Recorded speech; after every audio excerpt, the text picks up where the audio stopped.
Passing by the matchmaking event at the park, I was shocked to see my boss's profile posted on the wall.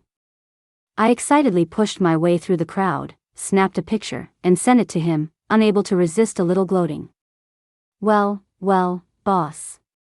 Looking for a date? He just circled a corner of the photo and replied, so are you. When did my mom do this? This is absolutely mortifying. Nancy Reed, 27, 5'3", beautiful, kind, and a great cook. Is that supposed to be me? This is blatant false advertising. I stared at my own resume, the corner of my mouth twitching. I quickly ripped the paper off the wall, crumpled it into a ball, and threw it in the trash. I have to have a serious talk with my mom when I get home. It's one thing to play matchmaker for me, but to use such an ugly photo is just criminal. Just then, I saw a new text from James Hayes. Tear mine down for me, thanks.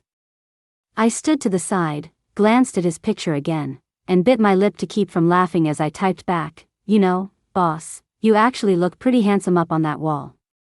He suddenly called me, and I jumped, my hands shaking as I answered. Before I could say a word, a low voice came through the phone. Nancy Reed, if I remember correctly, you've been late twice this month. He knew about that. I always make sure to get in before he does. Low blow. Despicable. He's actually threatening me. Do I look like the kind of person with no backbone? Oh, right. I am. Who am I to argue with money? For the sake of my precious perfect attendance bonus, I immediately changed my tune and started to apologize, but my brain glitched. Oh, boss, on second thought, you look kind of awful up on that wall. I'll take it down right now. The second the words were out, I realized what I'd said and frantically tried to backtrack. No, I mean you look even better in person. I'm taking it down for you right now. I heard him chuckle. All right, I get it. Then he hung up. I let out a breath and walked over to James's profile. I grabbed a corner of the paper and was about to rip it down when a voice stopped me. Sweetie, have you taken a liking to this one? An older woman next to me smiled warmly. He's a great young man. Successful at such a young age, and good to his parents. I've seen a lot of families showing interest in him. I paused. A lot of families? Looks like the boss is a hot commodity. So how is he still single? Guess things don't pan out after the first meeting. The woman was still talking. I know his mother. Why don't I put you two in touch? With that, she pulled her phone out of her pocket to make a call. I'll just give his mom a ring. She lives nearby, so she can be here in a minute. I panicked. Since when does taking down a flyer involve meeting the parents? This isn't part of my job description. I just wanted to tear down a piece of paper and protect my bonus. I immediately grabbed the woman's hand to stop her. She looked at me, confused. I swallowed hard, my eyes blinking rapidly. We were both frozen in place. I've got it. An idea flashed in my mind, and I found an excuse.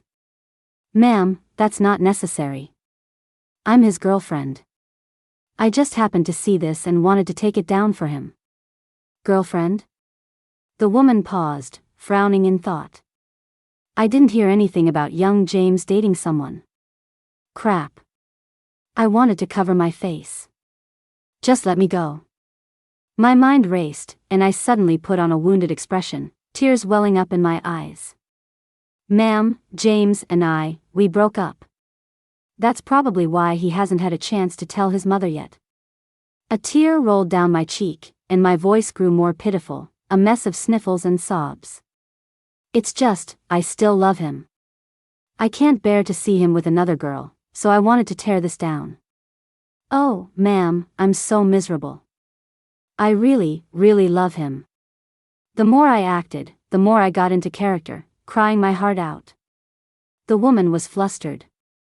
She quickly pulled a tissue from her bag, handed it to me, and patted my back comfortingly. There, child. It's okay. Everything will pass. Wow, not bad. I'm a pretty good actress. After successfully fooling the woman, I made an excuse and managed to escape. Once I saw she was gone, I circled back, tore my boss's profile off the wall for good, and stuffed it in my bag. Time to put this somewhere safe.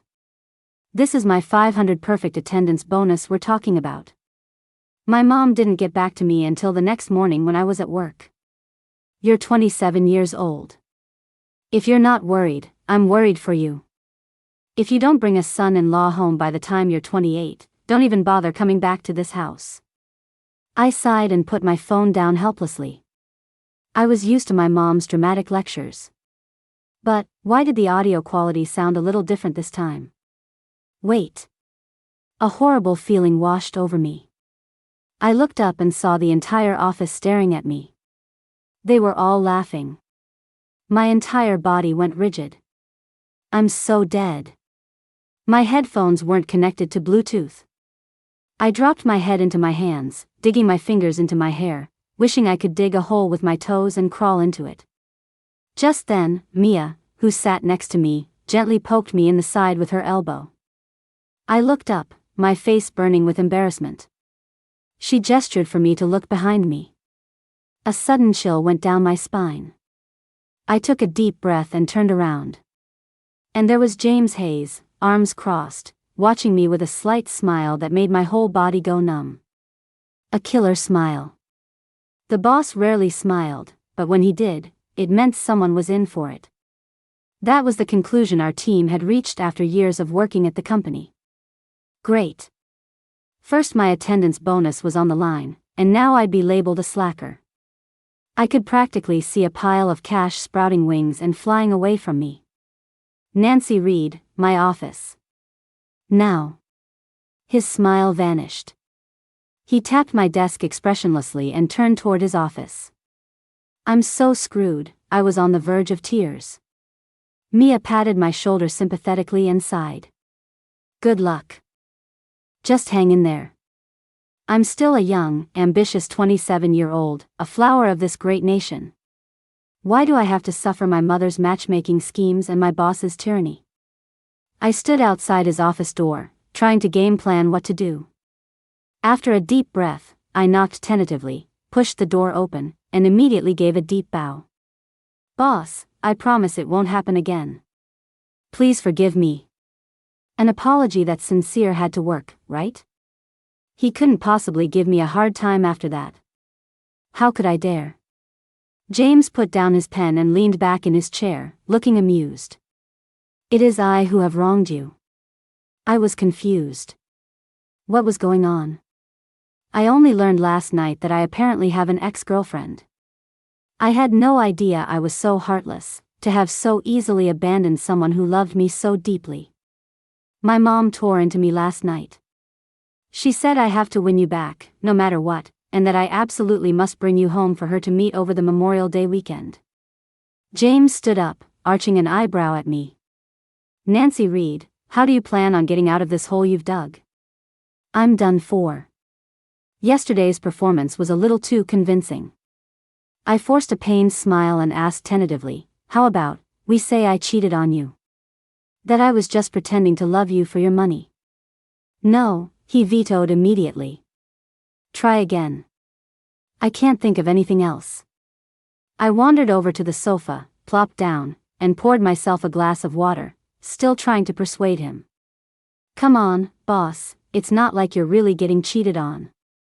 It's just a little white lie, what's the big deal? The moment I said it, I saw two words written all over his face. No way. And it was clearly non-negotiable. I felt a wave of helplessness, my voice cracking with desperation. Boss, I'm really out of ideas.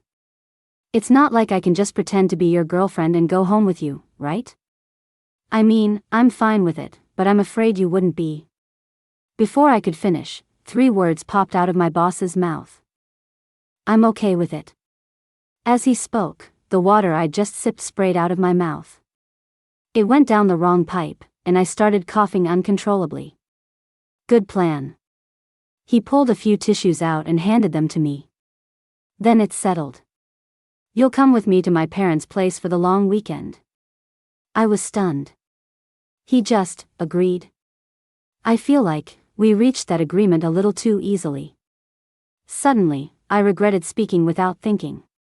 I won't do anything to you, he said, apparently thinking I was afraid of him. I'd been at James's company for several years and had a good sense of the kind of person he was. I trusted he wouldn't try anything. But I had just thrown the idea out there, assuming it would be rejected. Besides, I didn't have time that weekend. I'd already made plans with my bestie, Sophia, to go to Miami for Memorial Day. She seemed really excited about it, and it wouldn't be right to cancel on her. On one hand, my boss. On the other, my best friend. I had no choice but to ask James to give me some time to think about it. But when I video chatted with my best friend that night, her answer was immediate. You are absolutely going to his family's place with James for Memorial Day. We can reschedule. This is too good of an opportunity to pass up. I was surprised by how quickly she agreed. What opportunity? Are you dense? Sophia scolded me, exasperated. He's James Hayes. He's tall, handsome, and rich. You have to go for it. I thought she had a point. So, I went for it. Of course, that was because I realized this could be a great way to make some extra cash. I texted him, "Boss, can this count as holiday overtime with triple pay?" "James, it can." "Okay, I'm in." For that kind of money, I agreed on the spot. James had already prepared the gifts for his mother. Since she lived in Milwaukee, James told me to pack an overnight bag. After I finished my makeup, James pulled up to my door. "Will this be okay for meeting your mom?" I asked, twirling in front of him in a light blue dress and batting my eyes as I waited for his response. I saw his gaze flicker away for a second before he turned his head and gave a soft ahem. The boss is acting a little weird today. I didn't think much of it. James took my luggage, opened the passenger door for me, and I got in. On the way there, I was a nervous wreck, mentally rehearsing what I should do when we got to his house. The more I thought about it, the faster my heart beat. Nervous? James seemed to sense my anxiety. He comforted me as he turned the steering wheel. "Relax. It's not like you're meeting your real mother-in-law. Besides, my mom is really easy to talk to." My nerves got the best of me, and I blurted out, "What if she does end up being my real mother-in-law?" I immediately clapped my hand over my mouth. Crap, I'd said the quiet part out loud. No. Afraid he'd get the wrong idea, I rushed to explain. "That's not what I meant. Boss, I have absolutely no ulterior motives toward you." James just laughed. "I know." The boss laughed. He seemed to enjoy it when I got flustered. When we pulled into their driveway, his mother was already at the door to greet us. James's mom was truly wonderful. I didn't feel the least bit awkward the entire day. I suddenly had the urge to have her as my actual mother-in-law. With a mother-in-law like her, we'd definitely get along. To maintain my elegant image, I didn't dare eat too much at dinner. "Nancy, are you full already?" Mrs. Hayes was surprised to see me put down my chopsticks so soon. I nodded. "Eat more," she urged. "You're too thin." Even though the food was delicious, I resisted. I was afraid that if I let my guard down for a second, my true, ravenous appetite would be exposed. But later that night, as I tried to sleep, my stomach was growling nonstop. I tossed and turned, on the verge of a breakdown. Thinking about the fragrant dishes from dinner, I shed a tear of regret. Why didn't I just eat more? Suddenly, there was a knock on the door. I got up to open it and was surprised to see the man standing there. "Boss? Hungry?" He stood in the doorway in a white shirt, the warm yellow light casting shadows across his body. He was looking down slightly, which made his profile seem incredibly soft. I found myself staring at him, a little mesmerized. James asked again. I snapped back to reality. I couldn't admit I was hungry. That would mean all my suffering at dinner was for nothing. I was about to say no, but my stomach answered for me. Growl. In the quiet hallway, the sound from my stomach was deafeningly loud. My face flushed with embarrassment, and I quickly pressed a hand to my traitorous belly. It only growled louder. I wished the floor would just open up and swallow me. James let out a soft laugh, his chest vibrating with the sound. All right, I'll make you some noodles. Really? At the mention of a midnight snack, I shamelessly swallowed hard and trotted after him. I leaned against the doorframe, watching the boss chop vegetables. My boss, personally making me a midnight snack. If I told the team about this, they would die of envy. As I thought about it, an unstoppable smile spread across my face. He finished slicing the meat and was about to pour oil into the pan when he seemed to remember something. He turned to me and said, "Could you grab the apron for me?" I nodded eagerly and took the apron down. Thinking I hadn't helped at all, the words "let me tie it for you" slipped out. The suggestion hung in the air, a little intimate. We both froze for a second before he replied, "Okay." I stood on my tiptoes, and he bent down. Just as I got the loop around his neck, he was so tall, I lost my footing and stumbled forward, throwing my arms around his neck to catch myself. He instinctively wrapped his arms around my waist to steady me. The air went completely still. His warm breath tickled my neck, sending a shiver through me, like a tiny electric current. I could feel his body tense up. When I came to my senses, I immediately let go and took a few steps back, hiding my hands behind my back and looking down, unable to meet his eyes. James coughed twice to cover the awkwardness and turned back to his work. "Why don't you wait in the living room? It'll be ready soon." "Wait," I said in a low voice, pointing to the ties behind him. "Let me tie the apron for you first." I reached out, found the 2 strings, brought them around his back, and gently pulled them into a bow. Braised noodles with tomato and a fried egg. Just the smell made my stomach ache with hunger. I finished the noodles in no time, rubbing my belly with an unprecedented sense of satisfaction. "Could you stay a couple more days?" James broke the silence. His dark eyes met mine, his voice exceptionally gentle. "My mom really likes you. She'd like to spend a little more time with you." Looking into his eyes, I felt myself being drawn in, my heart starting to race. I tried my best to look calm. I propped my chin on my hand, my gaze fixed on the empty noodle bowl, and grinned playfully. "So, is this a bribe?" He said, a smile playing on his lips. "It's hard to say no to someone who just fed you, isn't it?" I pretended to think for a moment, tapping my cheek with my finger. "Well, seeing as it tasted pretty good, I guess I can stay for 2 more days." Suddenly remembering something, I leaned forward, resting my elbows on the table. "Boss," I asked with interest, "if your mom gets really attached to me, your future girlfriend is going to have a hard time." "She won't," James replied. "So certain?" I raised an eyebrow. "A girl who's such a hit with the parents is a rare find, you know. Especially one who's also so kind, beautiful, and generous." James didn't say anything. He just smiled again. The next morning, James and his mom were going to the supermarket for groceries and other necessities. After a long battle with my bed, I finally got up. I'd gone to sleep so late that when I washed my face, the dark circles under my eyes were especially noticeable. When James saw that I had changed and looked ready to go out, he seemed surprised. "You're not going to sleep in a little more?" "Nah," I shook my head. "I'll go with you guys." His mom seemed to notice my dark circles. "Did you not sleep well last night?" she asked with concern. "Go back and get some more rest. James and I can go by ourselves." Then she turned and scolded James, "You young people need to have some self-control. Look how worn out you've made poor Nancy."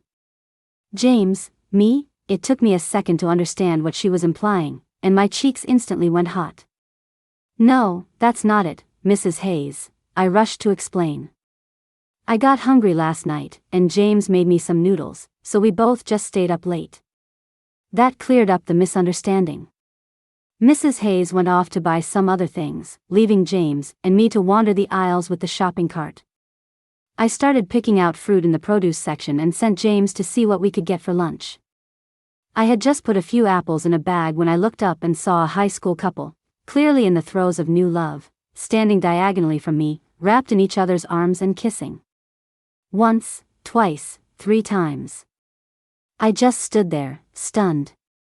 Seeing them so intimate, I couldn't help but cringe. This was just too much. When the young couple noticed me watching, they weren't flustered or ashamed at all. Instead, the girl calmly pulled away, looked at me, and gave me a slight, challenging arch of her eyebrow, her chin held high. It was like she was flaunting the fact that she had a boyfriend and I didn't. This kid was actually provoking me. Oh, it's on. Fuming, I grabbed my bag of apples and marched over to James, hooking my arm through his, pressing close, and cooing in a syrupy voice, "Honey, what should we have for lunch?" James played along perfectly, ruffling my hair. His voice was just loud enough. "Whatever you want. What are you in the mood for?" I shot a look at the high school girl, lifting my chin with an air of pure triumph. "My boyfriend is tall, handsome, and rich. What do you have?" Sure enough, the color drained from her face. She shoved her boyfriend's arm away and stormed off in a huff. Her boyfriend, completely clueless, scrambled to chase after her. Seeing my smug smile, James couldn't help but grin. "What are you doing, picking a fight with a kid?" I pouted. "She started it." "Nancy?" A sudden voice called my name. I turned around instinctively and was met with a very familiar face. "Mom?" I jumped, startled. What are the odds? "Hello, ma'am." Before I could even process it, James was already greeting my mom politely. My mom was also stunned for a moment. She looked at me, then up at James, her eyes scanning him for a long moment before they lit up. "You little rascal," she asked excitedly, "since when were you dating someone and hiding it from me?"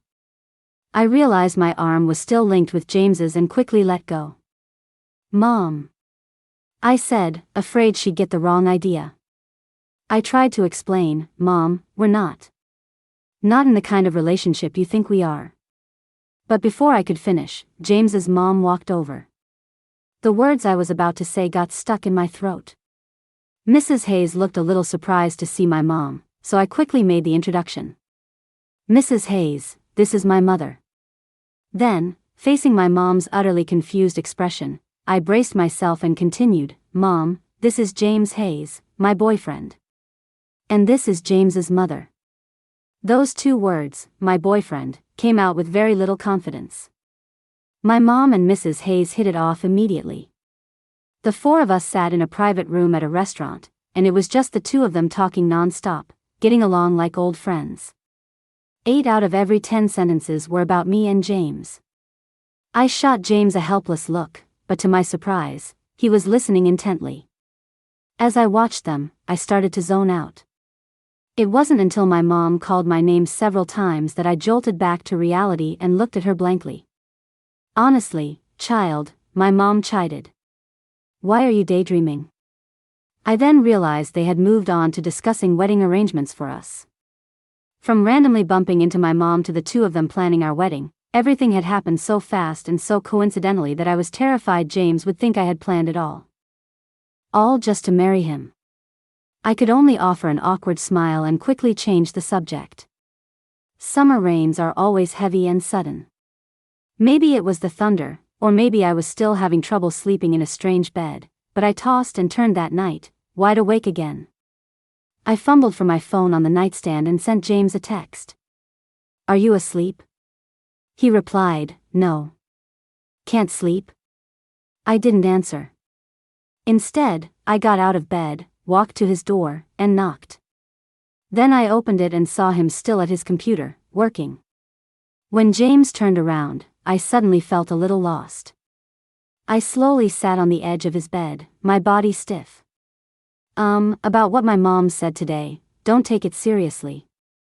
I'll clear things up with her as soon as I get home." I won't cause you any trouble. But James just smiled. He got up, walked over to me, and placed his hands on the bed on either side of me, leaning in close as I looked up. Clear, what up? He was so close. I instinctively leaned back, holding my breath, my eyes wide. It took me a moment to explain. Just that we're not really in a relationship. Boss, I would never dream of taking advantage of you. To my surprise, James's smile grew wider. He pulled a chair over and sat down in front of me. Nancy Reed, I think being in a relationship wouldn't be so bad. What? I was sure I'd misheard him. I stared at him, blinking. My heart began to pound violently in my chest. Did I hear that right? The boss wants me to be his girlfriend. You don't have to give me an answer right away. James stood up and walked to the door, pausing in the doorway. Let me know when you've thought about it. This is crazy. The world has definitely gone crazy. After James left, I bolted back to my room and dove under the covers. The room was so quiet I could only hear my own heartbeat. It still felt like a dream. I slapped my own face, hard. A sharp sting followed. Oh my God. I think it's real. My boss actually asked me to be his girlfriend. When I woke up in the morning, I sneezed 5 times in a row. I realized that yesterday's downpour had caused the temperature to plummet from 79 degrees to 64. James, knowing I hadn't brought any other clothes, just handed me one of his own sweatshirts to wear. He also made me a pot of porridge. Wearing a sweatshirt belonging to a guy who's nearly 6'3" made me feel tiny. So when James saw me, he couldn't suppress the smile on his face. Let's go out and buy you some clothes later.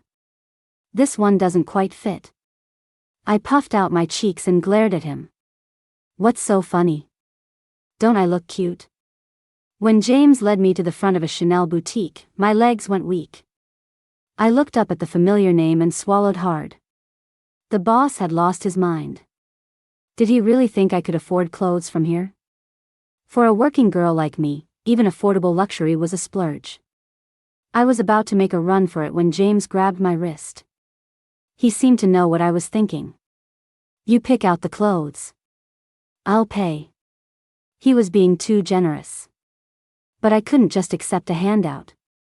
I tried to refuse, but after a bit of back and forth, I couldn't win the argument against James and finally gave in.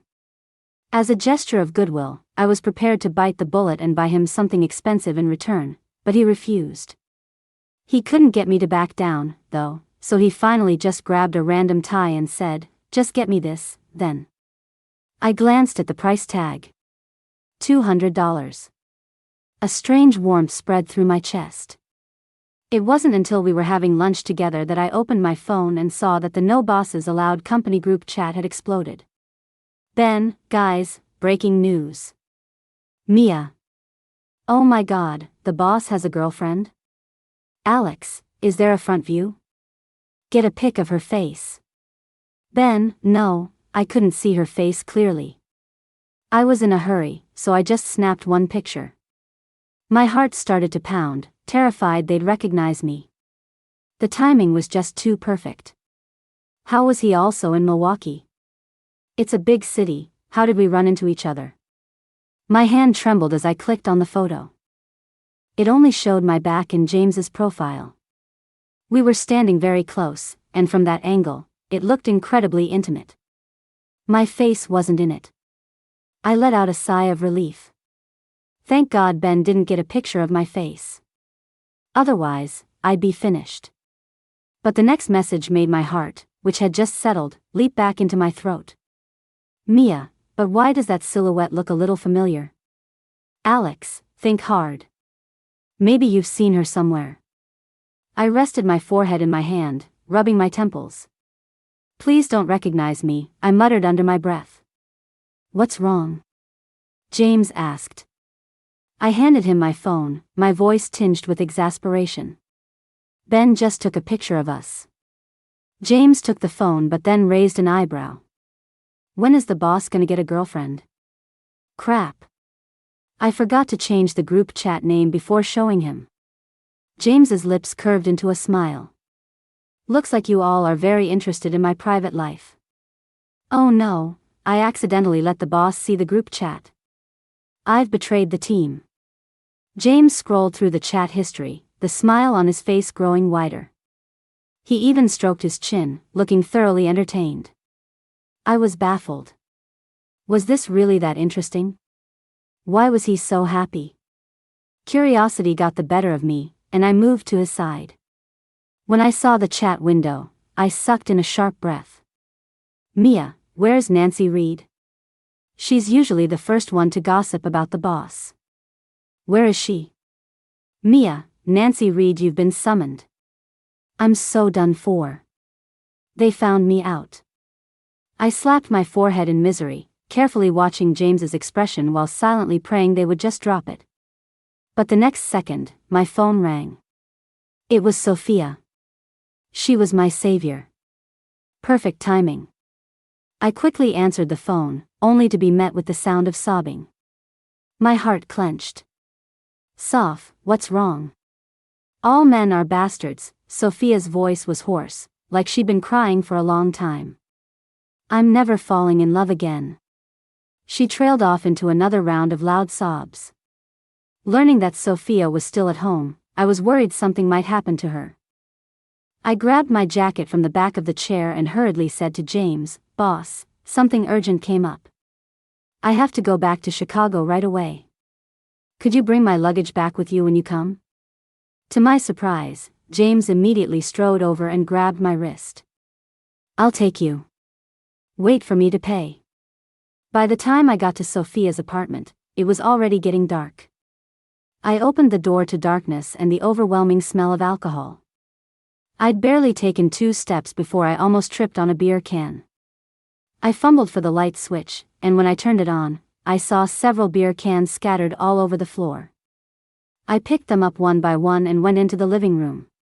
Sophia was slumped on the floor, her elbows on the glass coffee table, her hair a mess, and tear tracks staining her face. Seeing her made my own heart ache. "Don't sit on the floor," I said, trying to help her up onto the sofa. She just gave me a bitter, miserable smile. "Nancy, I was waiting for you. Come try my private stash. We're getting wasted tonight." So, I had a few drinks with Sophia. It wasn't until her mom came home from work that I felt comfortable enough to leave. By the time I got home, I was still a little tipsy. I decided to take a shower to clear my head. Just as I finished blow-drying my hair, my phone vibrated, the screen lighting up. It was a text from James. "Home yet?" he asked. I replied with a yep, and then he said he was bringing my luggage over now. I glanced at the time. It was already 10 o'clock. I texted him that I could just get it tomorrow, that it was too late and he should go home and rest. He texted back, "I'm already at your door." I read the message, and a second later, the doorbell rang. I hurried to open the door. Seeing him there, I felt inexplicably shy, my cheeks growing warm. He slipped off his shoes and walked in. "Have you been drinking?" He could smell it even after my shower. "He has a good nose."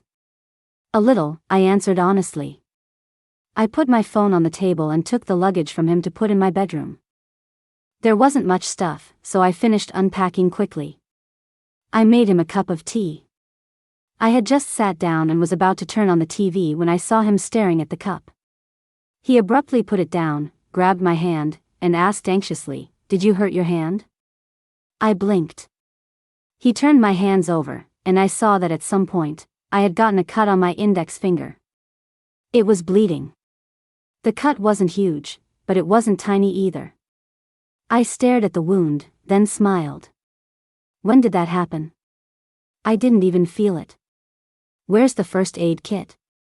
After I told him, he went to get it without another word. He dabbed a cotton swab with hydrogen peroxide, took my hand again, and started cleaning the cut. I stared at my finger, the atmosphere quiet and still. My gaze slowly drifted up to his face. His eyelashes were lowered, his focus entirely on my finger. His brow furrowed slightly from time to time, and his careful movements showed he was afraid of hurting me. Suddenly, I thought, the boss is actually pretty gentle. I felt him tear open a band-aid and wrap it around my finger. An impulse took over. I leaned forward and, without thinking, planted a kiss on James's cheek. My face grew hotter and hotter. I watched him closely, but James didn't seem to react at all. He just continued to wrap the band-aid securely around my finger. No reaction. Was I too impulsive? I suddenly felt a pang of regret. I bit my lip, disappointed, and tried to find an excuse. Sorry, boss, I'm still a little drunk. Before I could finish, James suddenly lowered his head, cupped my face with his hands, and pressed his lips to mine. My eyes flew wide. I felt a tremor run through my whole body. My right hand was still hovering in the air, my mind blank. The boss. He kissed me. Everything went silent. So silent I could hear nothing but our breathing and our heartbeats, a rhythm both intimate and exhilarating. He gently nibbled my lower lip, and the kiss left me weak, my breath growing hot, my eyes moist. In a sudden move, I shifted, turning to sit on his lap. I wrapped my arms around his shoulders, my breathing becoming more rapid. Our breaths mingled, igniting a spark so intense it felt like it was burning up all the oxygen in the room. James and I were officially together. In the mornings, I now had the privilege of being chauffeured to work by the boss himself. The first thing Mia said to me when she got to work was, "Nancy, did you see the group chat?" It didn't register at first. I kept typing and asked absently, "What?" "Looks like the boss might have something going on," Mia said, her eyes sparkling. "I'm so curious what his girlfriend looks like." "She looks like me." I gloated silently, but I couldn't say that out loud. I didn't know what to say, so I just mumbled, "She's probably really pretty." "I think so too," Mia nodded in agreement. "Wait a minute." Mia suddenly leaned in close and spun my chair around to face her. "Nancy Reed, you're not acting right today. Something is very wrong." Her expression turned dead serious, giving me a "you can tell me now, or I'll drag it out of you later" look that made me feel incredibly guilty. I swallowed nervously. "No, I'm not. What's wrong with me?" "You're never this calm when you hear gossip," Mia said, her face full of suspicion. "Especially not gossip about the boss. Fess up. You know something, don't you?" "I really don't." I felt even more guilty, silently praying for Mia to stop asking. Any more questions and my cover would be blown.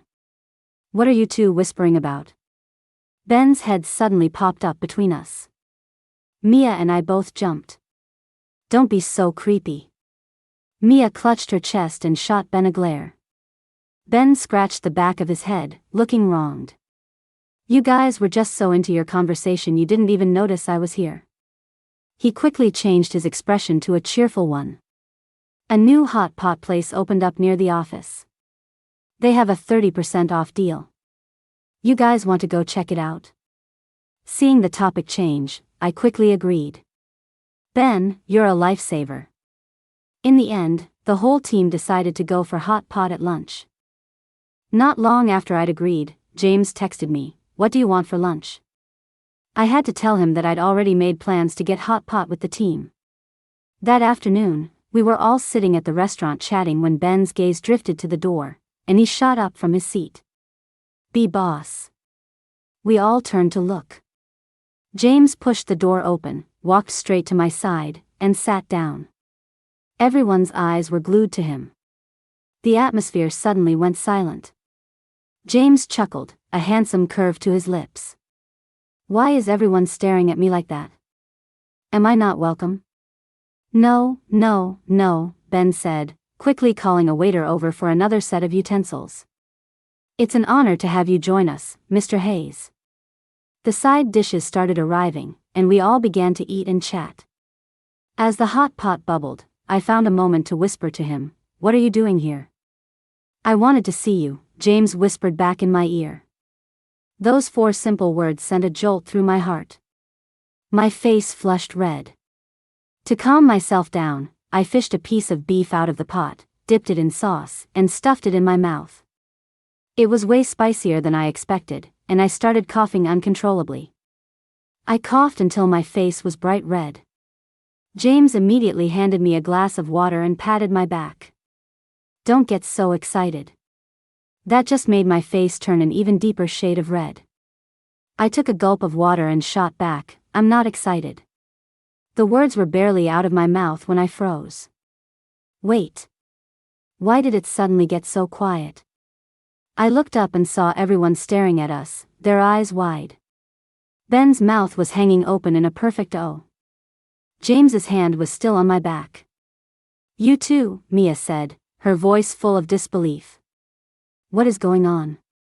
Ben pulled out his phone, looked at the picture from yesterday, and then walked behind me, as if making a monumental discovery. I knew that silhouette looked familiar. It was Nancy's. Oops. The secret was out. James and I couldn't stand up to their interrogation, and before long, we confessed everything. After hearing the story, Mia had a moment of revelation. That explains it. No wonder Nancy wasn't curious about the gossip this time. She was the star of the show. "You've been holding out on us," Mia said, nudging me with her elbow. I just laughed sheepishly. "Next time, I promise." Now it was James's turn to be displeased. He raised an eyebrow. "You want there to be a next time?" I realized what I'd said and quickly shook my head. That weekend, my mom told me to bring James home. "Why did you buy so much?" I asked, looking at the several bags in his hands and rifling through them. They were all from high-end brands. A bottle of Macallan and designer skincare, this must have cost a fortune. "This is nothing." James put the bags in the trunk and then gently stroked my hair. "When it comes to gifts for our parents, money is no object." His words sent a warm feeling through me. It felt like a dream. I stood on my tiptoes and gave him a quick kiss on the cheek. As we reached the entrance to my family's apartment complex, we were immediately spotted by the eagle-eyed aunties in the courtyard. "Nancy, this must be your boyfriend, right?" I instinctively linked my arm with James's and nodded. "We've been hearing your mom praise him to the skies, saying how tall and handsome he is." At first, we didn't believe anyone could be that perfect. But now that we see him, he really is a fine young man. A great catch. We've all watched Nancy grow up. You'd better treat her right. James smiled. Of course. Just as James finished speaking, my mom came out wearing an apron, her head held high with pride. "My son-in-law is here. Come on, get inside." So biased. She was so obviously biased. James's presence had made my mom unbearably smug. Her eyes were all for him. She seemed to have forgotten I was her actual daughter. Luckily, my dad still remembered me. I had barely sat down before my mom dragged me into the kitchen to wash vegetables. I could faintly hear my dad asking James to play a game of chess with him. The two of them talked the whole time, but the noise from the kitchen was too loud for me to hear what they were saying. It wasn't until we were back in the car that I finally had a chance to ask him, "What did you and my dad talk about all afternoon?" "We talked about you," he replied. "About me?" That piqued my interest. "What about me?" James leaned over to fasten my seatbelt, his voice incredibly gentle. He asked when I started liking you, and what I like about you. He said you're his only little girl, and that I have to treat you well. My eyes lit up. "So, when did you start liking me?" James's lips curved into a smile. "Guess." I shook my head. "I can't. To be honest, I can't pinpoint the exact moment either. It just started last year. Your face would pop into my head from time to time. Seeing you would make my day better. I just always wanted to see you." My eyes curved into crescents as I smiled. "So what do you like about me?" James laughed. "I like that you're a dork." All the tender emotion he had just built up vanished. I let out a little huff, pouted, and turned to look out the window. But he reached out, gently turned my face back toward him, and his expression grew serious. "I like everything about you." At that, my heart began to race. He leaned in, his lips meeting mine, deepening the kiss bit by bit. "Because I love you." James's POV. Nancy joined the company not long after it was founded. The first time I saw her, she was wearing a blue dress, her hair in a single braid over her shoulder. She carried herself with a graceful, dignified air that left a deep impression on me. At first, I thought she was a very quiet and gentle girl, but after she started working here, she turned out to be the life of the party. After we got together, I told her about this, and she just giggled. That was all an act. If I hadn't seemed poised and proper, I was afraid you wouldn't have hired me. She was well educated and talented. She could have easily gone to a better company. When I asked her why she chose ours, she just smiled and said, "When the company gets big, I can say I was one of the originals. And besides, I want to grow with the company." Her words stuck with me. Whenever I'd look up from my desk and catch a glimpse of her, her words would echo in my mind. And then I'd find myself smiling. She loves to laugh.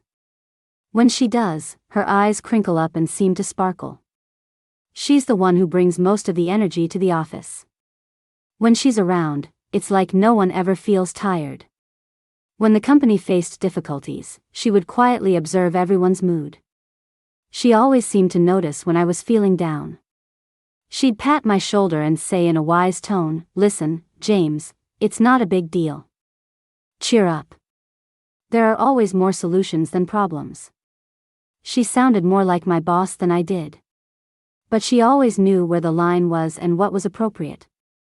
Without realizing it, I found that whenever I saw Nancy, a smile would appear on my face. And without realizing it, I discovered I had fallen for her. My mom had been nagging me to find a girlfriend, but I never expected she'd be so desperate as to put my profile up at a matchmaking event. It wasn't until Nancy sent me the photo that I found out. When I zoomed in, I saw a very familiar name in the corner of the picture. I had to laugh. She hadn't even noticed she was on display too. I asked her to take my profile down, but I never imagined she would pretend to be my ex-girlfriend. When my mom found out, she demanded I bring her home to meet.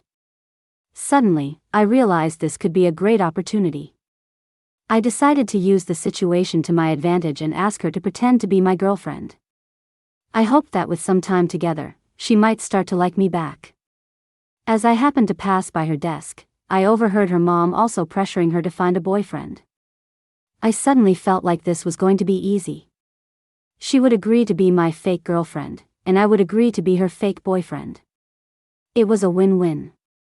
She had to say yes. And she did. She's incredibly charming. She and my mom hit it off right away. My mom told me how much she liked Nancy and that I had to treat her well. I thought, of course I will. I never expected we'd run into Nancy's mom while shopping at the supermarket. When her mother heard I was her boyfriend, she was overjoyed. As my mom and Nancy's mom were discussing wedding plans, I found myself listening, captivated. I thought, I can't let all their effort go to waste. Nancy was afraid I would misunderstand her. When she got back, she rushed to explain that meeting her mother was just a coincidence and that she would clear things up with her. I couldn't hold back. I pulled a chair over and sat in front of her. "Nancy Reed, I think being in a relationship wouldn't be so bad." She was stunned. Her dumbfounded look was adorable. I knew I couldn't rush things. All I had to do was be even better to her. When I brought her luggage over, I discovered she'd cut her hand. An instinctive pang of protectiveness hit me, and I wanted to take care of it. But then, she suddenly kissed me. I knew then. She was saying yes. I suppressed my excitement and the smile that was fighting to break free until after I had treated her wound. Then, I couldn't hold back any longer. I cupped her face and kissed her. In that moment, I made a vow. I love her. For the rest of my life, I only want to love her. And then, with her, I want to get married, have children, and grow old together.